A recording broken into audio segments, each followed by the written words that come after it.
I've seen Diddy have to hire extra security, almost the military, to stop people from wanting to scale the wall to get in his house, because on the other side of that wall is Beyonce, Jay-Z, and every big star you want to know. Get ready, because this story is about to take an unexpected twist. Jason Lee, the man renowned for revealing celebrity gossip, has uncovered a shocking secret that's set to rock the entertainment world. Unlike your typical gossip columnist, Jason has strong connections and knows how to dig for the truth. When he heard rumors about some troubling activities involving Diddy, he knew he had to look deeper. It all began with a tip from someone close to Diddy's circle, suggesting that the music mogul was tangled in some disturbing dealings. Not one to back down, Jason began his investigation. He reached out to his network, asking questions and gathering clues, and gradually, a picture began to form. What Jason found was alarming. Allegations of Diddy being involved in troubling industry sacrifices, stories that sound like they belong in horror films. But Jason isn't one to keep such information quiet. He's gearing up to expose the scandal. He's been diligently collecting evidence and testimonies from reliable sources, and now he's ready to unveil the biggest revelation of his career. What exactly has Jason uncovered about Diddy's alleged dark dealings? That's the big question. One thing is clear. This revelation will challenge everything we think we know about the costs of fame and success in Hollywood. The entertainment industry is about to be shaken to its core. In that moment, I had a choice to show up and be me, and I did. But it's not the old me that would have lost it. Yeah. And just put it all out there for everybody else to watch without context to go, gotta stay away from that guy.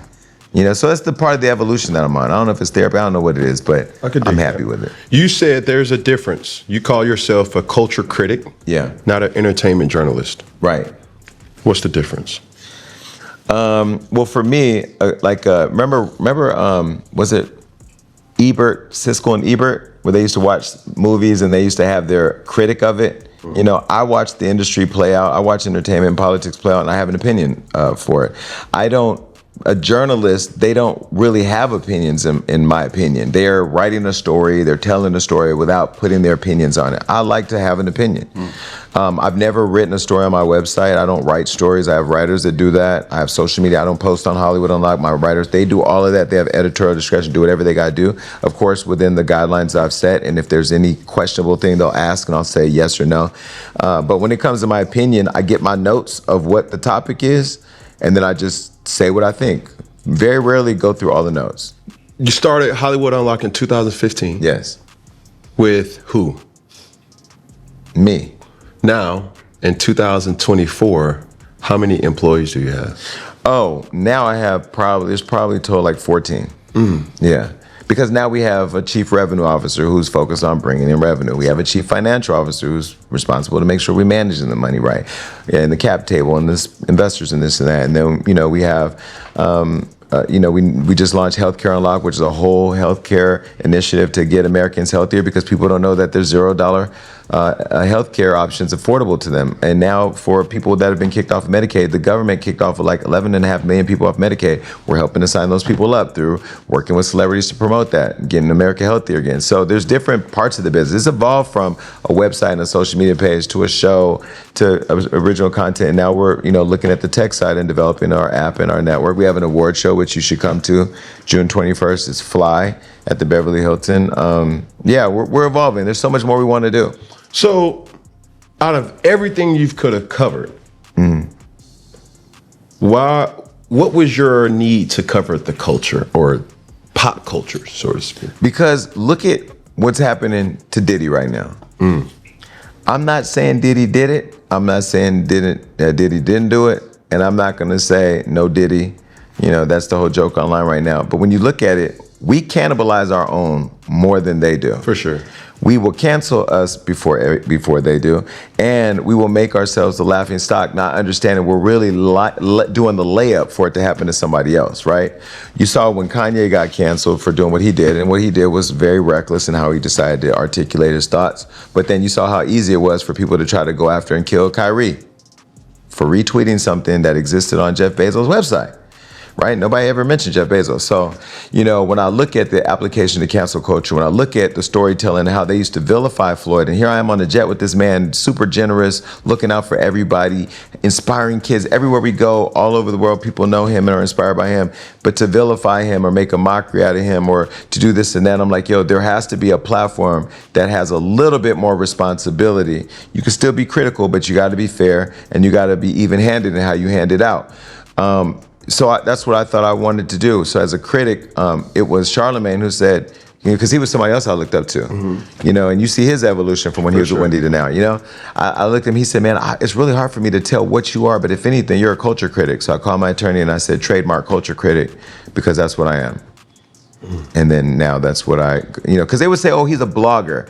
How you gonna call me a blogger and put me in not that there's anything with being a blogger, but that's your way of minimizing my impact, or that's your way of minimizing my power. That's your way of minimizing my influence. And dumb people will buy into that shit. I'm way bigger than that. Because there's people like, the people that had the Wendy Williams show that told me I wasn't big enough to host her show. Then I went out and built the show that was making more numbers than with Sherry. Shout out to Sherry, I love her show now. But, when she first came out the gate, I killed her in the numbers. And I didn't have the big infrastructure of a network behind me and, all these advertisers. It was just me, my 3 people, and a studio I built, and we killed them, crushed them with Cardi B first episode. So I look at it like, again, being a culture critic, you have a responsibility to the culture while being critical to also protect it and make sure that other people recognize that. I feel that. I mean, granted, you're here on set of Funky Friday, funded by yours truly.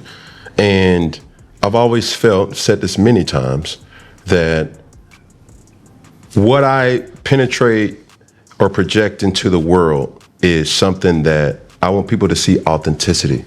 I want people to see like, yo, bro, I care to tell the truth. And I want to be very relatable to the people who I want to impact. You just can't put me in this corner to say like, oh, no, don't say that or don't do that. It's like, no, bro, I want to give hope to people by saying you can still make it by being yourself. Yeah. And we're living in a very sensitive world, might I add. But at the same time, being fake is popular. Being real is castrated. It's really scary.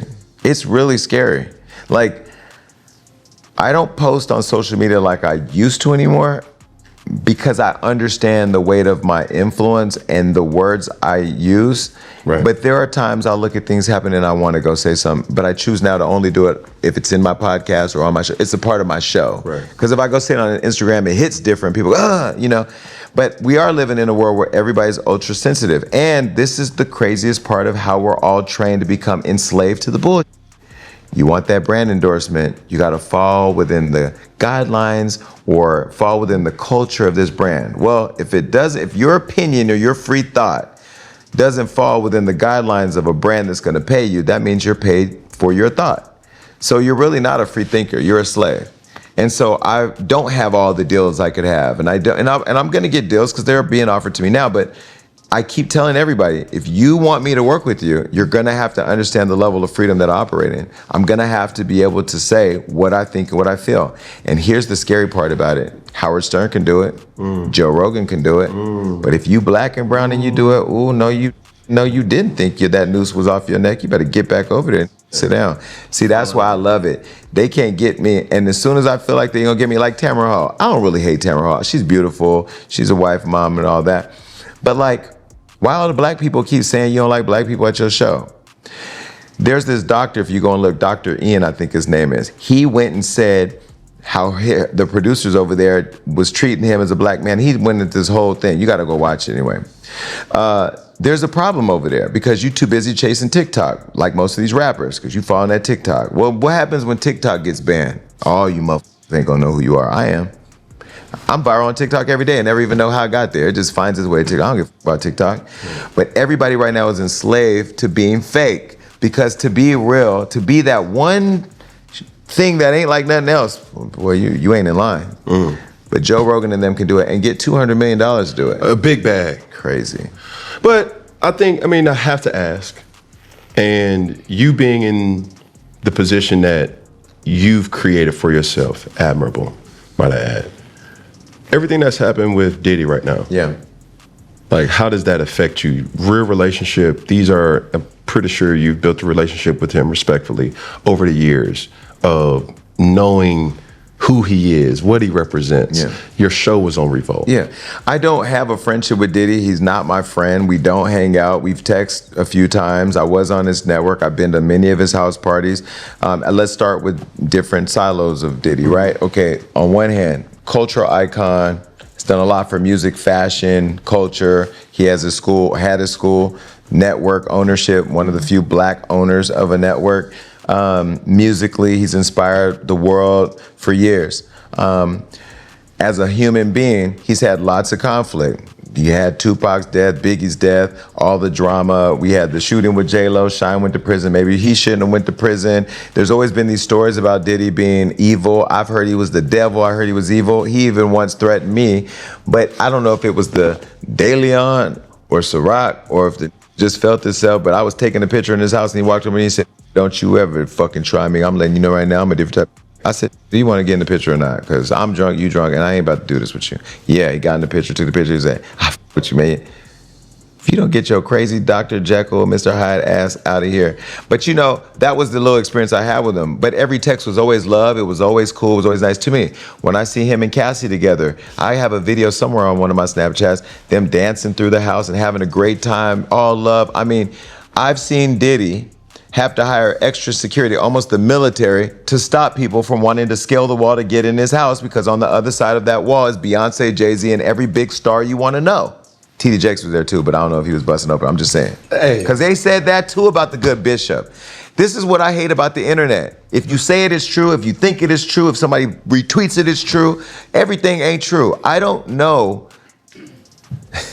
What? I'm just saying, the fact that they said the bishop was busting open, I honestly had to take a break that week because I said, what we not gonna do is take a man who's touched the world, pause, or whatever, and in a way that all of us have felt it in our spirits when we've needed to be filled up with the word of the Lord and castrate him that way. Yeah. But anyway, back to Diddy.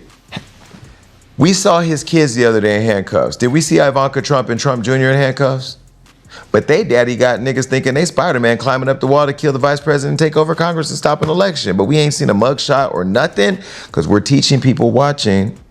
Black and brown gonna be treated one way, white gonna be treated another way. Black and brown gonna be cannibalized and evil and vilified. White folks, it's a misunderstanding. We won't call a mass shooting in this country terrorism because white people killing everybody. We gonna call it a debate over guns. No, it's terrorism when you go into school and kill 6-year-olds.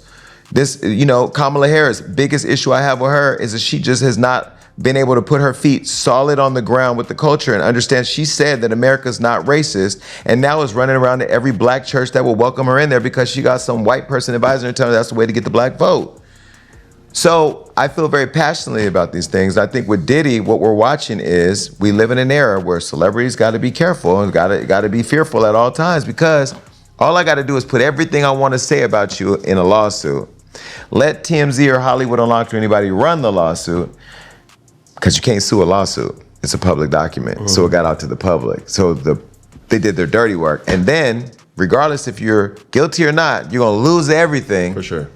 And then by the time you get to court, you lost it all. And okay, yeah, you didn't do it. It's crazy. So I'm not saying that Diddy didn't do it or he did do it. I think if he goes through his process like R. Kelly did, but we saw the R. Kelly tape, so we knew he did that. Y'all kept dancing in the name of love and asking if you could fly. You saw what that did to that little kid. You. But anyway, with Diddy, we didn't see all this stuff. I saw him and Cassie embracing each other, dancing and, you know, whatever. So you're familiar with the rumors about industry sacrifices, right? Those shady deals that happen behind closed doors. Things that can really send chills down your spine. Well, get ready, because Jason Lee is about to drop some explosive information about Diddy's alleged sacrifices that is downright scandalous. Word on the street is that Diddy has been playing a risky game, reportedly making sacrifices to keep his empire running. We're not just talking about putting in long hours or networking. These sacrifices cross serious lines and blur ethical boundaries, leaving a mark on one's soul, according to Jason's shocking claims. He suggests that Diddy has been cutting ties with loyal friends, burning bridges with longtime collaborators, and even turning his back on family, all in pursuit of power, money, and fame. It's a twisted situation that Diddy has supposedly been orchestrating for years. But wait, it gets even darker. Rumors indicate that Diddy's sacrifices extend beyond just personal relationships. We're talking about sacrificing integrity, morality, and potentially even lives. Jason Lee's sources allege that Diddy has been involved in sinister rituals, things that sound like they belong in a horror film. We're talking about blood oaths, black magic, and demonic pacts. It's chilling stuff, to say the least. Jason Lee insists these allegations are true, and if they are, the fallout for Diddy could be monumental. How can someone who allegedly sold their soul for success ever find peace? Diddy's struggle with his conscience would be immense, knowing the price he paid for fame and fortune. But Diddy isn't alone in this. Rumors suggest that many in Hollywood are making similar sacrifices. It's a troubling trend where the more power you gain, the more you're expected to give up. So what's next for Diddy? Will these revelations be his downfall, exposing him as someone willing to do anything for success? Or will he turn the narrative around, portraying himself as the victim? One thing is certain, the world is watching, and the repercussions of Jason Lee's revelations will be significant. Now, let's see what Cat Williams has to say about the situation. Lee recently dropped the bombshell on Diddy's alleged dark sacrifices in a series of explosive posts on his popular gossip blog, revealing the shocking truth behind the scenes. Jason Lee didn't hold back in his explosive expose on Diddy, providing concrete evidence like incriminating texts, emails, and recorded conversations from anonymous sources within Diddy's camp. The shocking details set the internet ablaze, with Diddy trending for all the wrong reasons and facing relentless backlash. And then she said what she said. We don't know if it happened or didn't happen. We know she got a bag. We don't know how much. And then that opened the floodgates to dogpile on Diddy, and Diddy's lost it all. He's lost a school that was helping black kids. He's lost his clothing line that none of us were buying at Sean John over at Macy's. He lost Revolt. He lost his Grammy nomination. He lost the deal with Ciroc. He was getting $50 million a year. Don't get that deal's gone. He's lost it all. And then Kim Porter, we all know about the time that she cut Diddy with a corkscrew. Do you recall any other time that her and Diddy got into it? Well, I could hear it in the suite, in the hotel suite. And then sometimes when Kim lived on 70th something street and I would go upstairs with Diddy, you could hear the shit in the hallway. And I would just shake my head when he come out or whatever, and Kim would be in the house. And it's always about where she was at or who she was dealing with. You know what I mean? So I'm not gonna see you physically put your hands on nobody. I don't give a shit who you are, or what. I'm not gonna see you physically put your hands on her. You understand? That's not gonna be me. You know, first of all, I can't. The position I was in, you understand? Investigator for child abuse, worked for Elite Investigations, New York State parole officer. I'm mandated to do something. You understand? I'm mandated to do something. If she says, yo, his bodyguard was right there, but I'm still moonlighting. I'm moonlighting as his bodyguard. I'm working as his bodyguard, but I still have that other function as a state officer. I'm mandated to do something.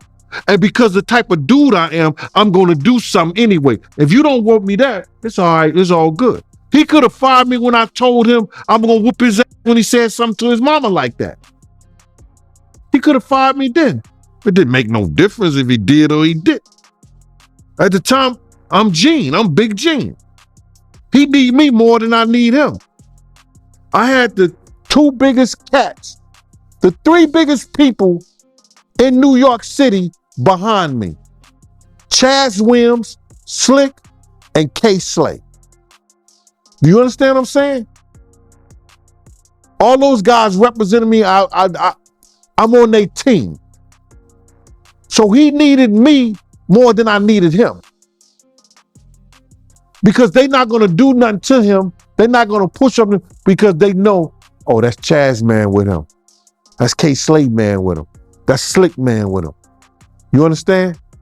So now, I don't care nothing about what he say. If he wrong, he do something wrong around me, I'ma straighten his ass fucked out, especially if he do something wrong to a woman. I'm not doing that. That got on his knees one time when we was in the club, and I think Kamara ran out when he said some profanity to her. I think we was in Envy's. No, we was in Envy's? No, we wasn't in Envy's. Was Envy's or Eugene? We was at one club, and he had said some fly shit. I said, yo, that's Russell Simmons' wife.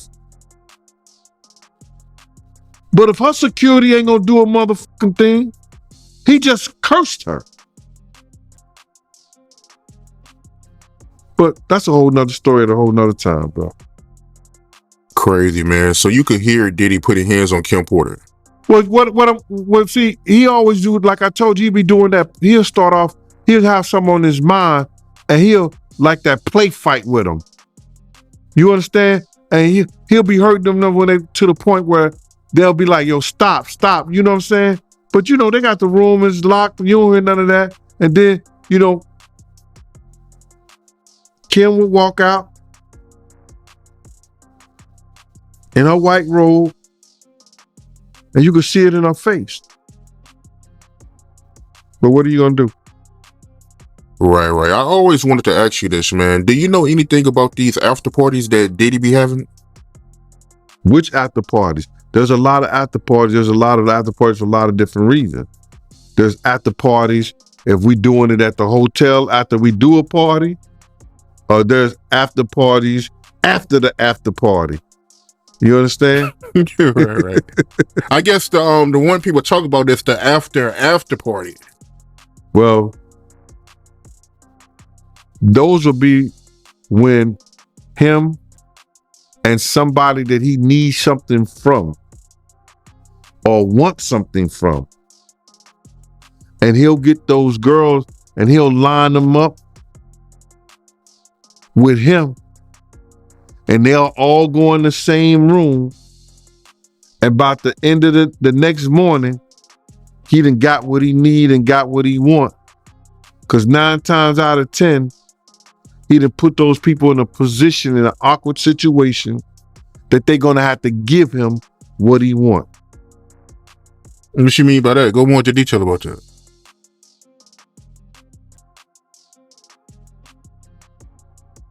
I don't want to go back to this, man, because it's difficult to go back to. But when he took D-Rock out, that was Big's man, pots and pans. And D-Rock understood. I made it clear to him, don't be nowhere where me and Puff is at while we in Cali. Y'all don't come nowhere. D-Rock shook my hand and said, bet that. I come to find out years later through a statement that Clark Kent made that D-Rock and Puff made plans to take Big to that party at the museum that Big lost his life.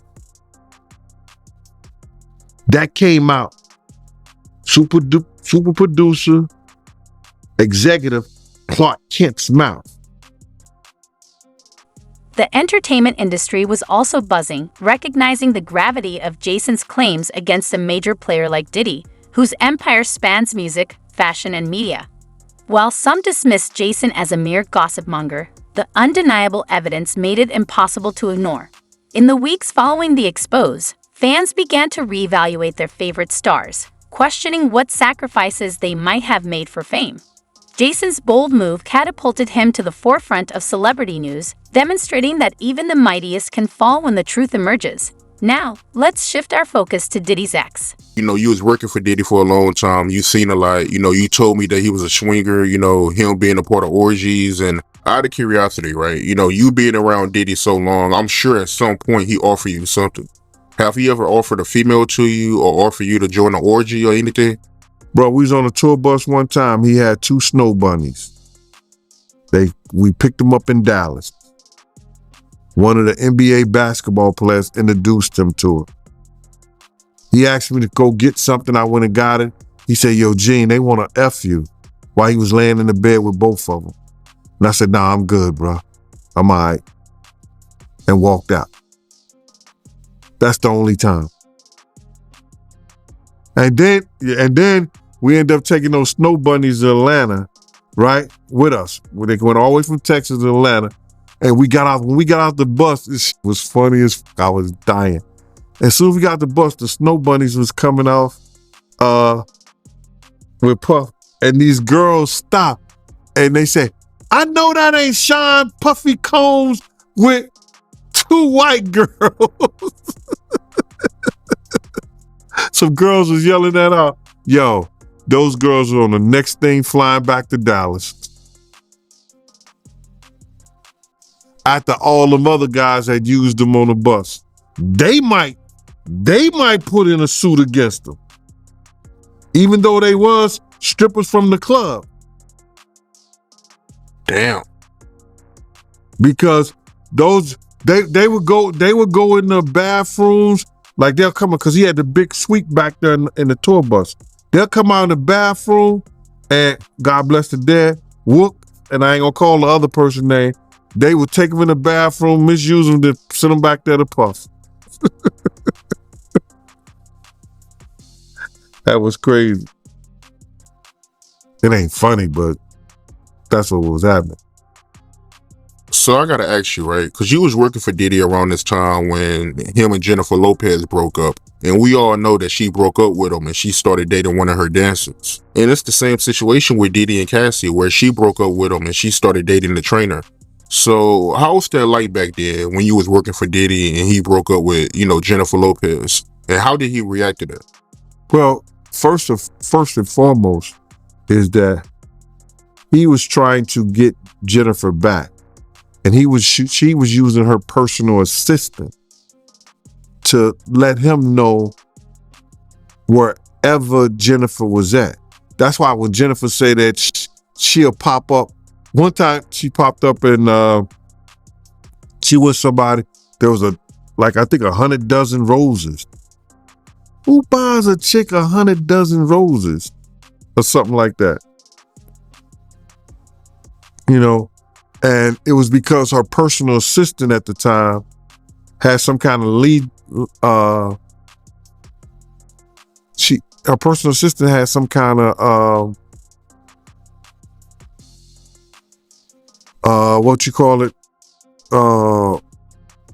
owed Diddy something. I don't know what she owed him, but she would let Diddy know wherever Jennifer was at so he could do something. He was trying to get Luther Vandross over there to sing to her. You know what I'm saying? He was gonna sing. He was trying to get Luther Vandross over there to sing to Jennifer. But Jennifer wasn't going for that because she had went through enough of his bull crap. Even when we come to the studio and there's like mad girls up in there and they being disrespectful or whatever like that, he was trying to convince her that, because he was in the industry, he had to have mad girls up in the studio and everything like that. And then it was time that she tried to confide and talk to me. But I would tell her, I'm not at liberty to say anything, Ms. Lopez, because I was working for him then. And she said today that he never cheated. She never caught him cheating on her. And you ain't got to catch somebody if you itching or you scratching or something like that. I don't really know. But the type of girls that he was dealing with sometimes, I don't think it was all the best of the best, because he had these white British girls, and him and his boy used to always say, how your skinny white girl doing? They used to ask each other, that's how they used to ask each other, how your skinny white girl doing? And I wouldn't mess with them with a 10-foot pole. Was he abusing her or no? Nah, she was too high profile for him to do some shit like that. She was Jenny from the Bronx. She ain't going for that shit. No way. She was not going for that shit. No way. I got a thing that I'm holding to, like a situation that happened at the studio. She wasn't going for that shit. Nah, not at all. He wasn't. He couldn't play fight with her. Word on the street suggests that this scandal is just the tip of the iceberg, with whispers about other celebrities potentially entangled in similar shady dealings.